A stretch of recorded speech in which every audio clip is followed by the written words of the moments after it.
باشه؟ راستش من این تختو اصلا دوست ندارم. چرا؟ این چه بدی داره؟ خیلی هم خوبه که.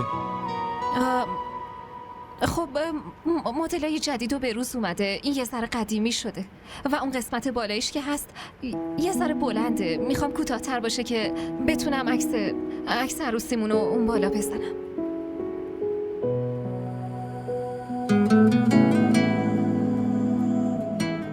ببینم این دکور مورد نظر واسه یه زوج تازه ازدواج کرده نیست؟ خب ما هم تازه عروسی کردیم مگه نه؟ خب بله درست میگی، فراموش کردم. من میدمش.